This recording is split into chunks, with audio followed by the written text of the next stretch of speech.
of matter is taking place due to the passage of a projectile carrying an unbalanced electric charge. For alpha particles, the electrical unbalance amounts to two positive elementary charges. Today, we are going to see how Ernest Rutherford used alpha particles to investigate the structure of the atom. Rutherford knew a good deal about the alpha particle.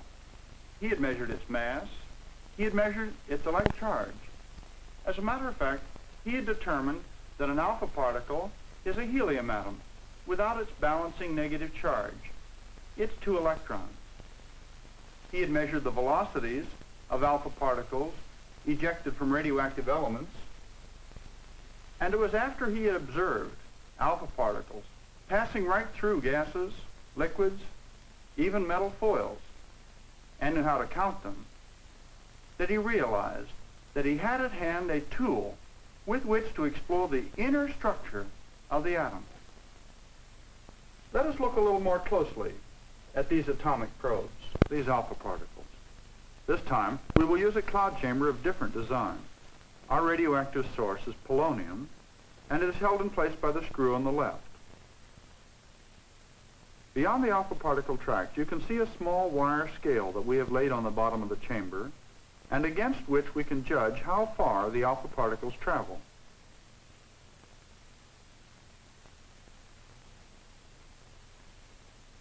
Notice that the longest tracks go out about 4 divisions on the scale.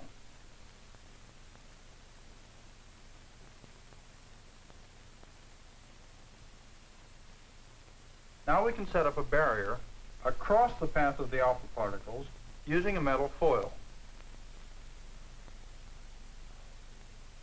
This is gold foil, similar to that Rutherford and his assistants used.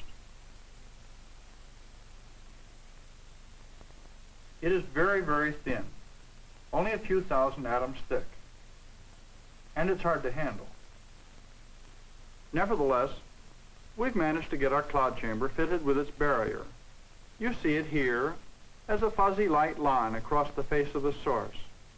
The alpha particles pass right through it. To look at the tracks, you'd think the gold foil was not there at all. The particles go through it with ease. But there is a little difference showing up. Distance. Now the longest tracks go out only about 3 divisions on our scale. They don't seem to travel as far. The foil has reduced their energy, slowed them down a little, and they are consistently stopping short of their former range. There is another effect that the gold foil has on the alpha particles that we cannot see just by examining these wispy tracks by eye. The tracks are ever so slightly deflected, rarely by more than 1 degree. Rutherford suggested a study of this deflection to his colleague, Hans Geiger, who was already on the way to perfecting the now famous Geiger counter. This is how Geiger proceeded.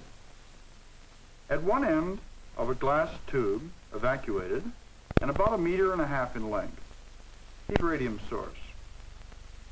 Partway down the tube, he placed a slit to give him a narrow, well-defined beam of alpha particles.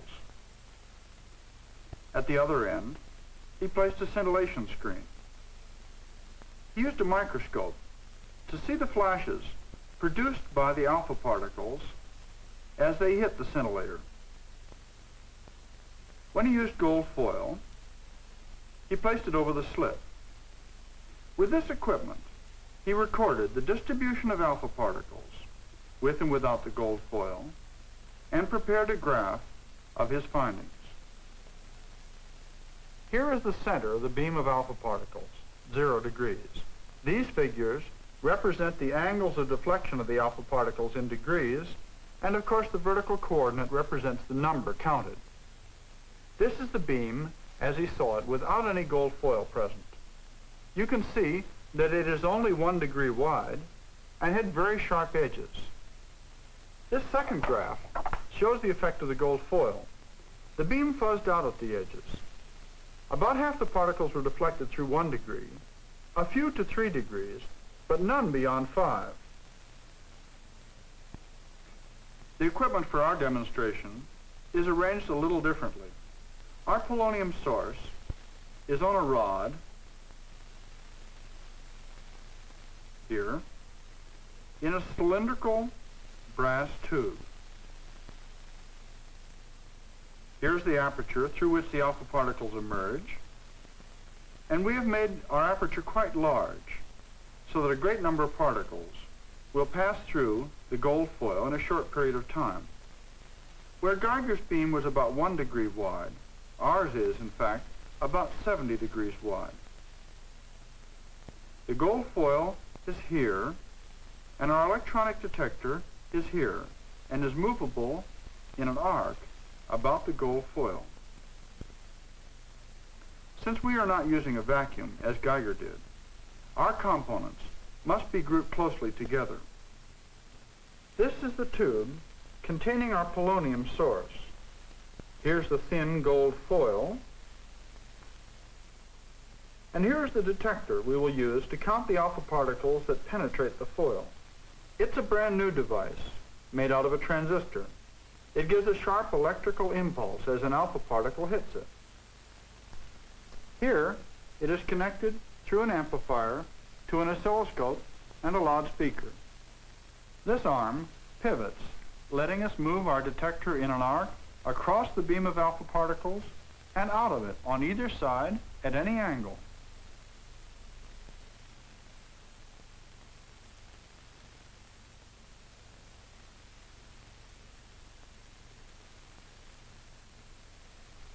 Our detector is light sensitive, so we'll place a shield over it and read its angle by this marker.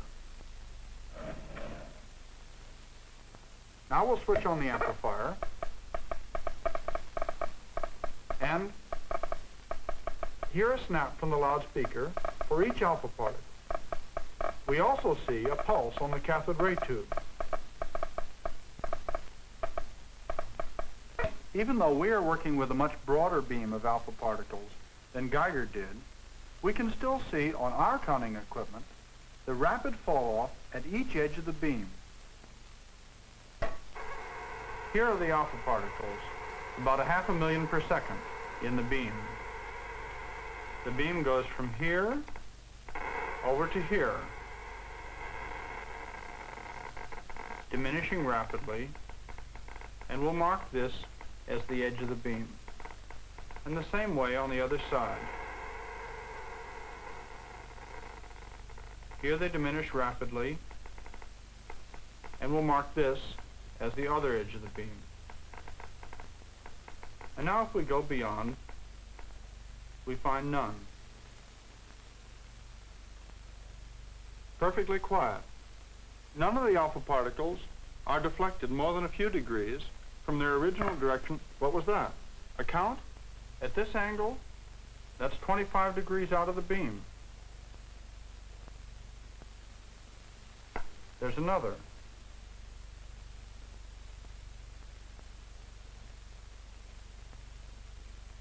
That was 3.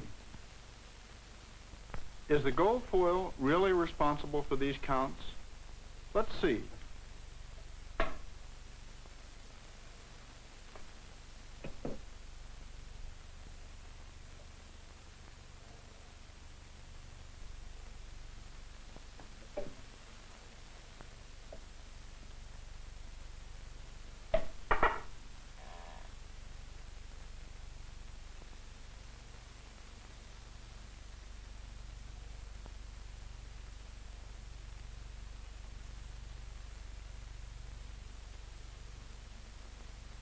Silence. Now let's put the gold foil back.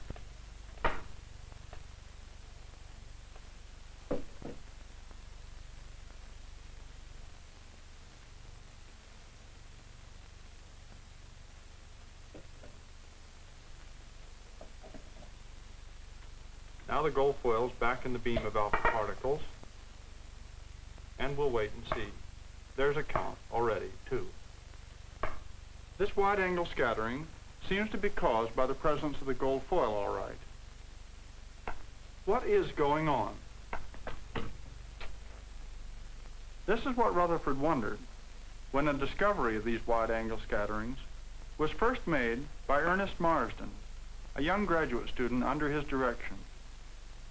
Marsden found that on the average, about one alpha particle out of every 8,000 was deflected through more than 90 degrees. What was there about the structure of matter that would give rise to such violent changes of direction for a few alpha particles and scarcely any for the vast majority?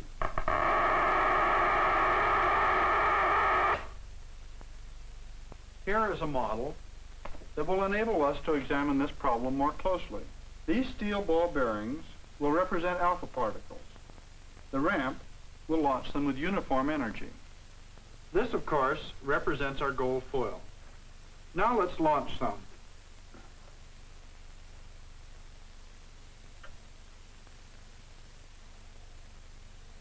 There goes one. These hot ball bearings leave tracks as they cross our specially prepared waxed paper. There's a fourth and a fifth, but this one was deflected through a large angle. Two more, straight. Another one, straight. Another straight. Another straight. And another one. We have set off 11 in all. Of the 11, 10 have followed the kind of course Geiger observed, but one has undergone a large deflection of the kind that Marsden observed. Let's run out about 200. Now we have our sensitized paper record about as full as we can make it. How did we make out? How many violent collisions? 1, 2, 3, 4, 5, 6. These points in our gold foil look suspicious. Let's see what's there.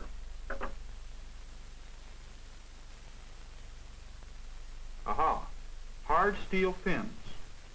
No wonder the balls bounced. Our model gold foil is not really uniform in structure. It consisted partly of fuzzy felt space through which our so-called alpha particles penetrated with ease, and partly of small, massive scattering centers. This sort of possibility is what Rutherford guessed at. He knew that atoms were full of electricity.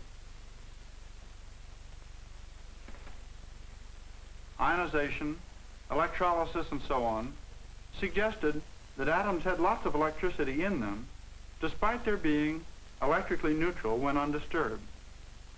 And he knew the negatively charged electrons were very light compared to the mass of their atoms. So he proposed that all of the mass of the atom, except the little part belonging to the electrons, might be concentrated, really concentrated, in a minute space at the center of the atom, leaving the rest of the atom empty, except for the light electrons. Then, if this massive core were to carry a large electrical charge, the electrostatic force between this charged core and the charged alpha particle might explain the wide deflections. Now, if this view of the atom were true, how could it be checked? Rutherford turned to the very deflections that had created the puzzle. He would make an accurate record of the deflection angles tell him what kind of collision had taken place. Can you tell from a series of collisions what force is responsible for the deflections? Do you remember the toy train cars?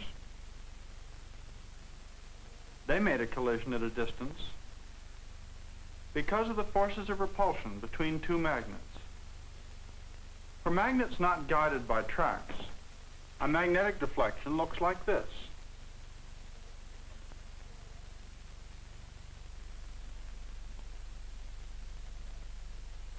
Or this.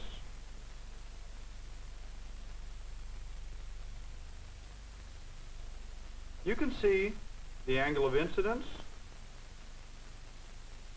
and the angle of emergence. Sometimes that's all you can see.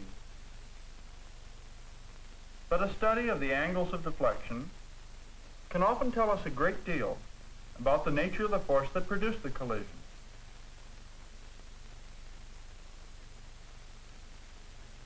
Here's another collision you are familiar with. It is often called a hard sphere collision.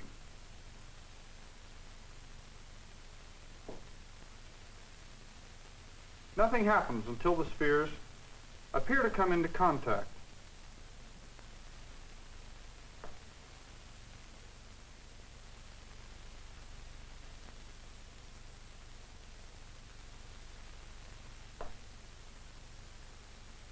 Now this is a type of collision you may not have seen before. This is a very light, dry ice puck. It seems to be working all right. And this is a small Van de Graaff generator. Let's switch it on.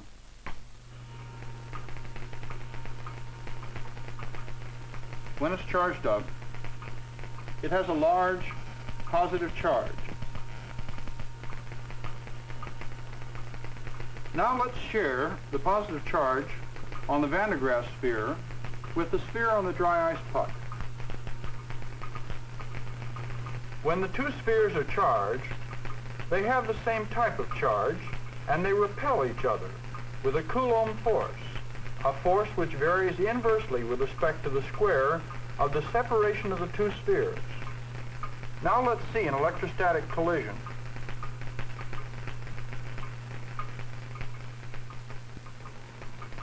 There was a wide encounter and a deflection angle of about 45 degrees. Now let's charge the sphere again. It gets hot to handle by hand. Let's try a more direct encounter. There it goes slowly in and deflected almost directly backwards. A deflection angle of about 150 degrees. Now let's charge it again.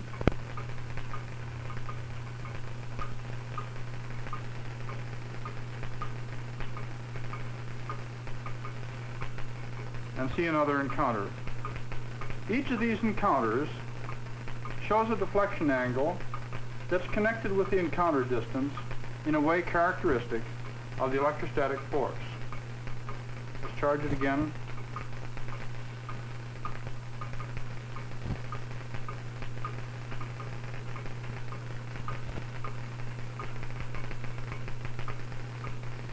That encounter produced about a 90-degree deflection. We have seen three types of collisions: magnetic, contact or hard sphere, and Coulomb or electrostatic, and the types of deflections each produced. As a matter of fact, any type of force at work in a collision produces its own characteristic deflections. Rutherford strongly suspected a Coulomb-type interaction, rather than magnetic or hard sphere or any other kind. So he set about calculating the deflection pattern that his positively charged, minute atomic core would produce. Using Coulomb's law, he deduced the angles through which the alpha particles would be deflected as a function of how directly they were aimed at the center of the atom. Square at the center, an alpha particle would turn through 180 degrees and come right straight back. If it approached a little off-center, as this one does, it would be deflected through a large angle, say 125 degrees, and come out here. Another one, approaching a little further off-center, as this does, will go through a lesser angle and come out here. Another one approaching still further out, like this, would come out here. And another one approaching way out here would only be deflected by the Coulomb force through a small angle, say 45 degrees. Each of these trajectories and all the intervening paths Rutherford found to be hyperbole. And it isn't just in this plane that these trajectories occur.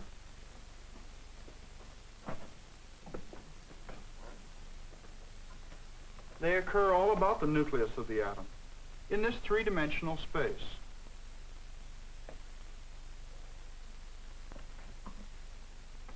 Here's a hemisphere that will help us picture the directions along which the alpha particles fly away from the nucleus after being deflected by the Coulomb force. And I will ask you to picture another hemisphere under the table, for everything that I say about angles on the upper hemisphere will apply equally well to the lower hemisphere. When Rutherford was satisfied that he understood how each individual alpha particle would behave under the influence of force, he turned his attention to a calculation of the fraction of the alpha particles that would emerge at each angle. That is, how they are distributed as they come out. From this direction, we can imagine a uniformly distributed rain of alpha particles.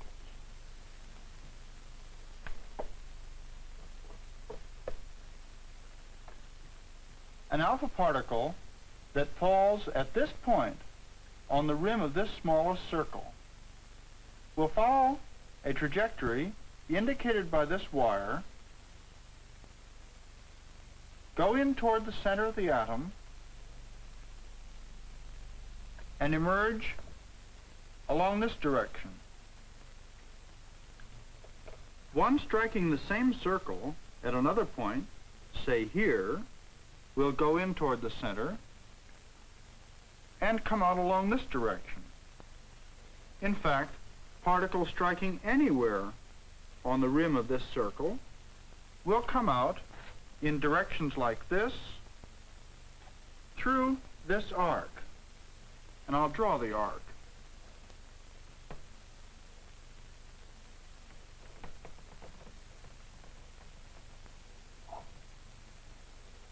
In a similar way, a particle entering the Coulomb field here, at this point on the second circle, will go in along this trajectory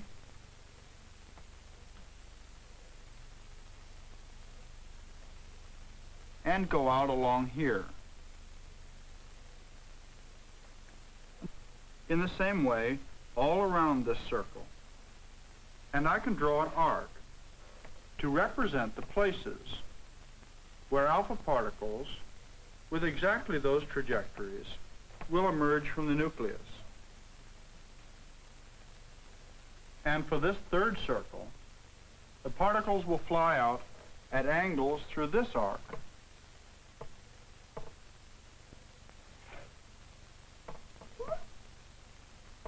Lastly, particles approaching somewhere out here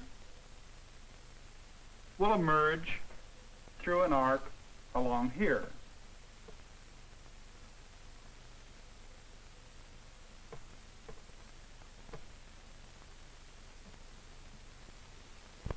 Now we have the spherical space about the nucleus of our atom, marked out with certain limiting arcs which are determined by the trajectories we established before. In fact, each of these circles is directly related to each of these arcs. For instance, all of the alpha particles approaching the nucleus within this inner circle will come out at angles greater than those approaching right at its rim. That is, they will come out through this cap zone here. Now you can see that alpha particles entering outside the inner circle, that is, through this annular ring, which I can mark, will come out through this zone. In other words, each pair of arcs marks out a zone of emergence that is directly related to each pair of circles in the approach area. Particles going in through this annular ring will come out through here, and particles going in through this largest annular ring, which I will mark, come out here. So now we're able to tell exactly where the alpha particles go. That is, at what angles they emerge. And in fact, we can also predict the quantities. For the quantities going in through each circular area are exactly the same quantities that come out through the corresponding zone on our sphere. Now let's think about the experiment. To take counts in an actual experiment of this type, we have to have a detector. And on this scale, the detector will be way out there. For you remember that this model just represents the minute core or nucleus of the atom and a little of the atomic space about the nucleus. For the purposes of argument, let's assume that all the particles that come out through this square on the spherical surface will hit our detector. And that's true not only at this position, but at any angle on the sphere. So our detector always sees a fixed fraction of the total spherical space about the atom. Can we arrange it so that our detector also sees a fixed fraction of the alpha particles coming through each zone? We can do it by choosing the areas of the zones to be equal. How do we do that? We do it by selecting the trajectories which divide up the zones. In our particular case, we wanted 4 zones, so we chose 4 trajectories that would make the zones have equal areas. This means that our detector always sees a fixed fraction of the alpha particles coming out through each zone. So if the number of alpha particles emerging from one zone differs from the number of particles emerging through another zone, the fractions striking our detector have the same ratio. So we have a uniform rain of alpha particles passing through concentric circles of various sizes, but emerging through spherical zones of equal size. Now look at this. All the particles which go in through this inner circle emerge through this cap zone, and those that go in through this outer ring emerge through this 4th zone, and you can readily see that the number of particles that will go in through this outer ring is much larger than the number of particles that will go in through this small inner circle. So the number of particles emerging through this 4th zone and going out to the detector will be much larger than the number of particles that goes out through this cap zone and into the detector when it is out here. So the key to our problem is the relative size of those input areas. With a uniform rain of alpha particles, the number entering the inner circle, or any of the annular rings, is going to be directly proportional to the area of that circle or ring. So now we can write that the number, capital N, striking our detector is proportional to the input area, A sub I. Now let's prepare a graph of the way we expect the data to appear. We will let the vertical axis represent the predicted number of counts, and the horizontal axis will represent angle, and will extend from 180 degrees to 0 degrees. We will let the number of particles that goes in through the inner circle and comes out through the cap zone into the detector be our unit number.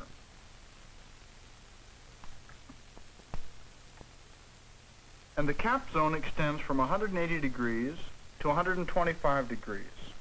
So on our graph, that portion looks like this: 180 degrees to 125 degrees at unit number. Now the first annular ring is 1.8 times as large as the inner circle. So 1.8 times as many alpha particles will pass through it and out through the first zone as went in through the inner circle and come out through the cap zone. That zone extends from 125 degrees to 98 degrees, and the count is 1.8. So that portion of our graph will look like this.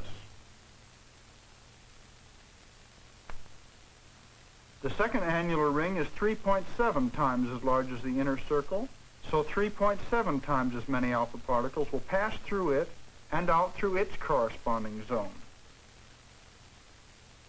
This is 3.7 here.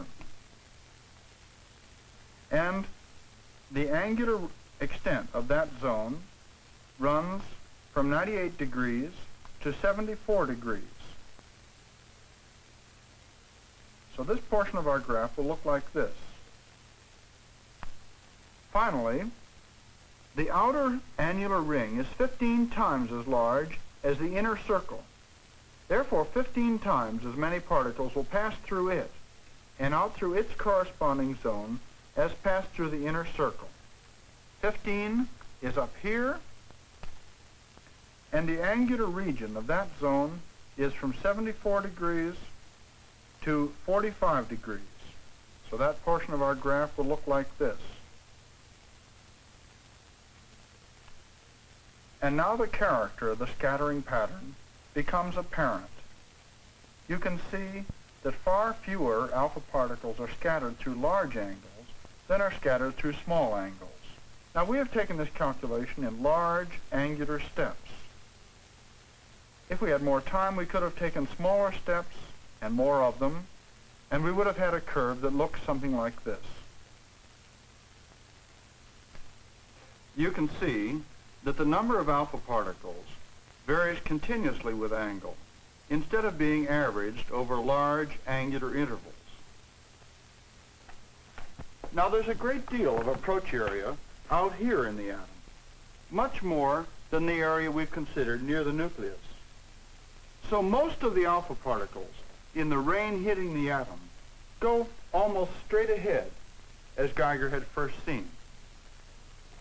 Those alpha particles that are only deflected by a degree or two would be plotted here on our graph, and there would be a great number of them.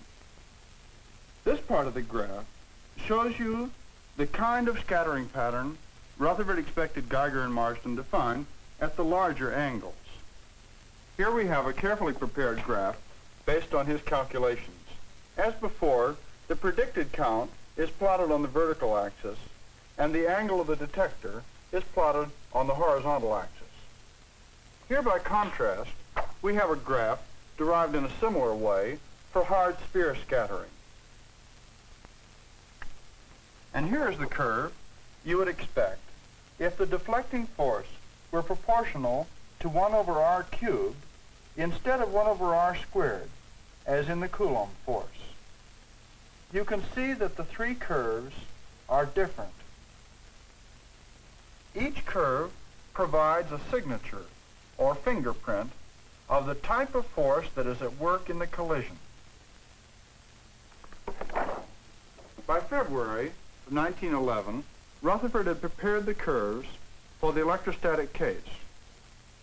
Within a few weeks, he had completed for publication a description of his nuclear atom model with the prediction that the scattering force was electrostatic. Then he set Geiger and Marsden to work at an experimental confirmation, which we could approximate with our apparatus. For each angular setting of the detector, the rate at which alpha particles struck the detector was carefully recorded. Work which took them months, we can do today in hours with our modern accelerators. After 18 months of painstaking effort, the scattering pattern Rutherford had calculated was decisively confirmed. Geiger and Marsden's counting rates, plotted against their counting angles, fitted the curve characteristic of the 1 over r squared Coulomb force. Their data did not fit the curve for hard sphere collisions, and it didn't fit the 1 over r cubed curve. To be even more certain, they did experiments with foils of metals other than gold, and with alpha particles of different energies. And they all fitted with the prediction of a 1 over r squared Coulomb force field within the atom. Rutherford's extraordinary piece of deductive reasoning had given the world an entirely new concept of the structure of the atom. For the first time, it was seen as a sort of a minute solar system, with the nucleus as sun, carrying virtually all the mass of the entire system, with the bulk of the volume being empty space, permeated by intense electrical fields, and with the electrons distributed in this space, balancing by their negative charge the positive charge of the nucleus. Did Rutherford come to any conclusion about how small the nucleus actually was? He did. For even the alpha particles which approached the nucleus most directly scattered as he predicted they would under the influence of a pure Coulomb force. And his calculations showed that the distance of nearest approach was less than 10 to the minus 11th centimeters.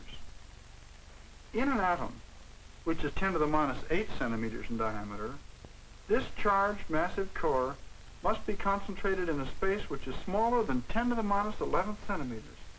We can hardly see that on this scale. Let me give you an idea of the amazing image this creates. Let us suppose this point of light, 1 millimeter in diameter, to represent an atomic nucleus. I'm going to place it here. And then I'm going to ask you to back away from it.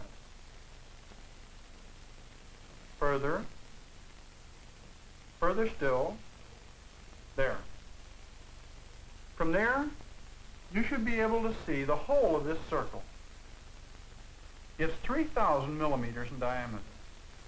And on the scale of this model, it represents the outer dimensions of the atom. Now I'm going to take another point of light, also 1 millimeter in diameter, and let it represent a helium nucleus, an alpha particle. Is it any wonder that most of the alpha particles traveled through the gold foil as though it were empty space? But it's a peculiar kind of empty space.